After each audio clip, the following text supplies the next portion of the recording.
जय माता की। स्वागत है आप सभी का मेरे YouTube चैनल भक्ति विद साधना में।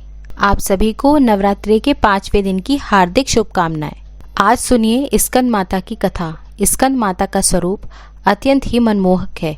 इनकी 4 भुजाएं हैं, जिसमें से 2 भुजाओं में उन्होंने कमल का पुष्प धारण किया हुआ है। एक भुजा से भगवान स्कंद को अपनी गोद में धारण किए हुए हैं और दूसरी से वे सदा अपने भक्तों को वर मुद्रा में अभय दान प्रदान करती हैं। स्कंद माता कमल के आसन पर विराजमान रहती हैं और सिंह की सवारी भी करती हैं।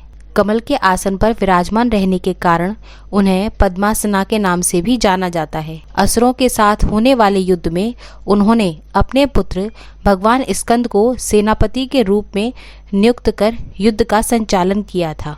इस कारण से देवी अपने भक्तों की सदा उनके शत्रुओं से रक्षा करती हैं और जैसी जिसकी मनोकामना हो उसे भी पूर्ण करती हैं। पौराणिक कथा के अनुसार बहुत समय पहले जब भगवान शिव का विवाह देवी सती से हुआ था, तब सती ने अपने पिता द्वारा आयोजित महायज्ञ में खुद को योगाग्नि में भस्म कर दिया था।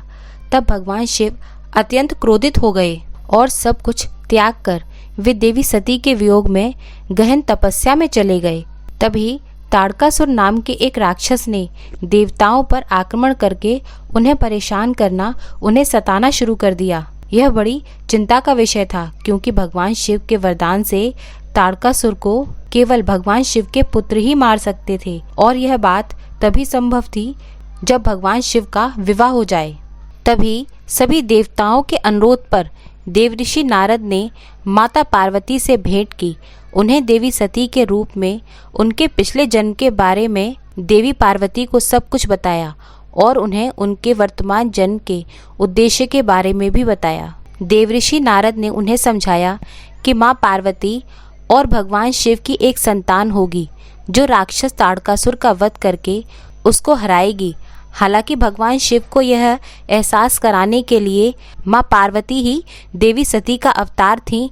माँ पार्वती को अत्यधिक ध्यान और कठिन तपस्या करनी पड़ी।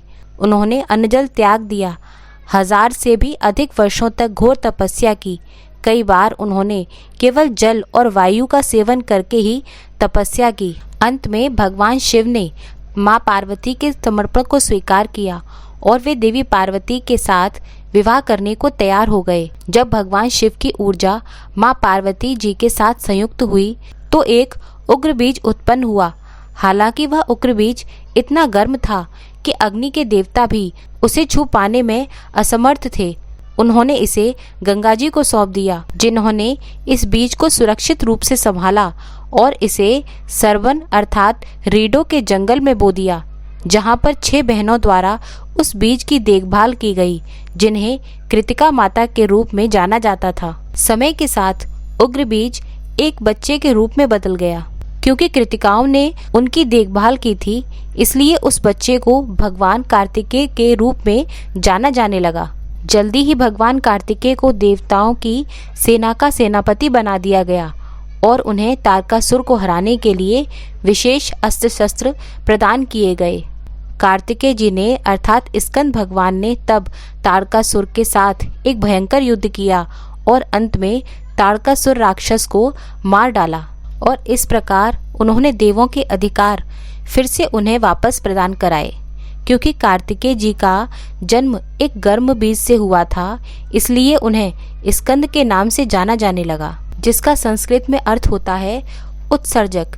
उनकी माता पार्वती को उनके नाम से जाना जाने लगा, देवी स्कंद माता। देवी स्कंद माता की यह कथा माँ और पुत्र के रिश्ते का भी प्रतीक मानी जाती है।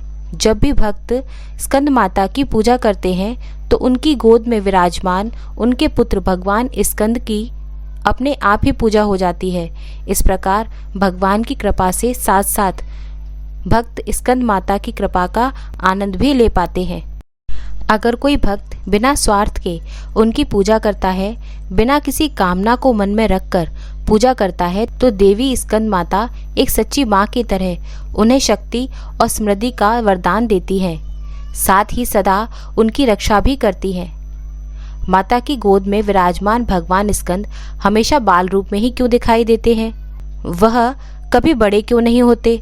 इसके बारे में भी एक कथा प्रचलित है। कहते हैं कि ऐसा एक शाप के कारण हुआ था। एक बार भगवान शिव और देवी पार्वती खेल खेल रहे थे, जिसमें भगवान शिव अपना सब कुछ हार गए और हारने के बाद वे गंगा जी के किनारे चले गए। इधर कैलाश पर्वत पर भगवान शिव को न पाकर कार्तिकेय जी को बड़ी चिंता हुई। पूछने पर माता पार्वती ने सब कुछ बता दिया। सारी घटना जानकर कार्तिकेय जी शिव जी के पास गए और उनसे वापस लौटने की प्रार्थना करने लगे। भगवान शिव ने कहा कि अगर उनकी हारी हुई सारी वस्तुएं उन्हें वापस मिल जाएं, तभी वह कैलाश पर वापस आ सकते हैं। कार्तिकेय जी ने कैलाश पर्वत पर आकर माता पार्वती से खेल ही खेल में भगवान शिव की सारी वस्तुएं पुनः जीत ली और भगवान शिव को वापस कर दी। इधर पार्वती जी शिव जी के कैलाश पर्वत से चले जाने पर बड़ी चिंतित हुई। जब गणेश जी ने अपनी माता को उदास देखा तो उनसे उदास होने का कारण पूछा। वह शिव जी के पास जाकर उनकी व्यथा पूछने लगे। इधर शिव जी पार्वती से खेल की इच्छा व्यक्त करने लगे और इस बार खेल में शिव जी जीत गए। भगवान गणेश जी जब ध्यान पूर्वक सारा खेल देख रहे थे, तब उन्हें पता चला कि यह सब तो भगवान विष्णु की माया से हो रहा है। यह रहस्य उन्होंने देवी पार्वती को बता दिया। इधर पार्वती जी ने क्रोध में आकर भगवान शिव को शाप दे डाला और कार्तिकेय जी को भी सदैव बाल रूप में रहने का शाप दे डाला। कहते हैं कि तभी से कार्तिकेय जी हमेशा बाल अवस्था में ही दिखाई देते हैं। हालांकि इस खेल में हार जाने पर भगवान शिव को देवी पार्वती जी ने शाप दिया था, उसके अनुसार गंगा जी की धारा का बोझ सदा भगवान शिव के मस्तक पर बना रहेगा।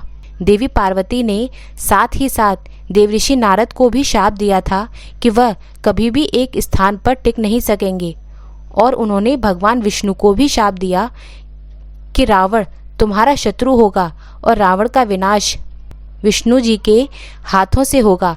इस प्रकार से देवी पार्वती जी के द्वारा दिए गए शाप सभी को भुगतने पड़े। प्रेम से बोलिए स्कंद माता की जय, कार्तिकेय भगवान की जय। अगर आपको मेरा यह वीडियो पसंद आया है तो मेरे वीडियो को लाइक करके और मेरे चैनल को सब्सक्राइब करना मत भूलिएगा।